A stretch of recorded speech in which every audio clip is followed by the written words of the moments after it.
A local nonprofit is working to make the city's nightlife safer and healthier by installing free condom dispensers in local bars. Joining us now, we have Sin Sity Sisters President Billy Pierro with us in studio. I always love to see what you have on. You look fabulous. I appreciate that. You look fabulous too. Thank you. And we were learning our fanography earlier, right? It's harder than it looks. I'm just gonna say that. It's harder than it looks. I know everybody's doing it now, but speaking of being fabulous, we want people to feel fabulous on the inside out and be healthy. Yes. And that's one reason why you all have picked up this cause. Let's talk about what you would like to see in our local nightclubs. So what we're trying to do is we have a GoFundMe, and we've asked for some money from some other sources to get dispensers for condoms in the different bars, because we feel like that's where people are going. That's when they're having their fun, and they're going to need maybe that quick kind of time to do that. And it used to be a mainstay, and they seem to have gone away. And we want to work really hard. So we work with the health district to get the condoms. We're privately getting funding for the dispensers, and we're going to be installing them as soon as we get them. We hope in the next 2 to 3 weeks, they should all be in all of the local bars. So what's the goal, the fundraising goal? The fundraising goal is about $2,000. Okay. We're already about a third of the way there, so we're really kind of blessed and honored that we can get there. And with all of the cuts that have been coming to HIV and just through all of that, like Ryan White funding, things like that, a lot of that is where some of these HIV kind of measures and preventional measures have been beneficial. And we just feel like we need to pick up the cause as those things are starting to go away.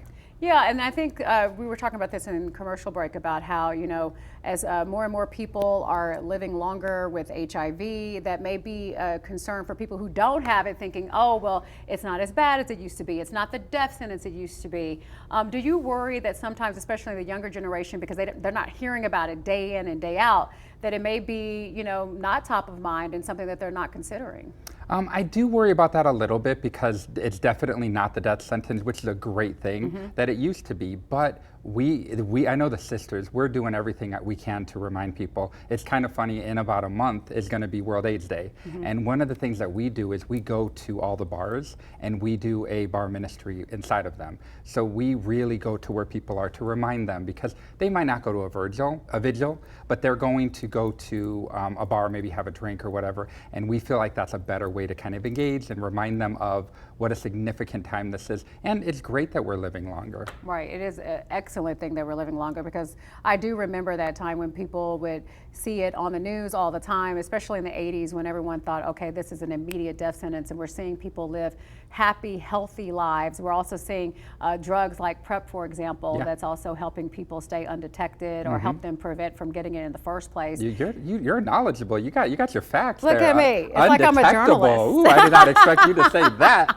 But you're absolutely right. I wish more people knew about PrEP. PrEP is a drug, an administrative drug that you take to prevent the disease from happening. So the sisters raise money for breaking down the barriers to be able to afford PrEP. So if you go to some of like the Gay and Lesbian Center, places like that, you won't pay anything for that, because we partnered with them to break down any costs that exist so that you can get your PrEP for free. Because if you're having sex, you should be on PrEP. You should be preventing the same way that you would be preventing maybe a pregnancy. You would want to prevent getting the disease. So there's really great ways to do that, and I don't know why more people aren't doing that. One fun fact, I know we're probably short on time. Go ahead.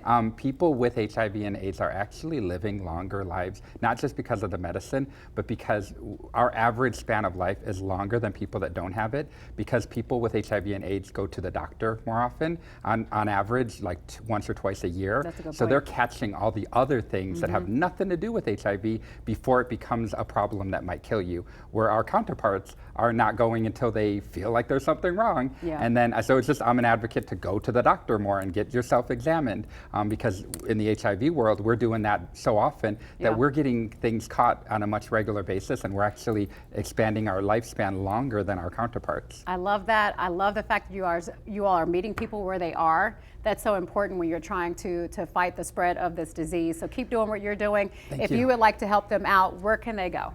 They can go to our page. Our page has everything on it at sincitysisters.org, and that is all S's. Do not spell city with a C. It's with an S. So a city, Sin Sity Sisters, all S's. Okay, try the fan before again? we go. Oh, you almost got, there you go. Hey, yes. let's do it. Okay, I'm ready. All right.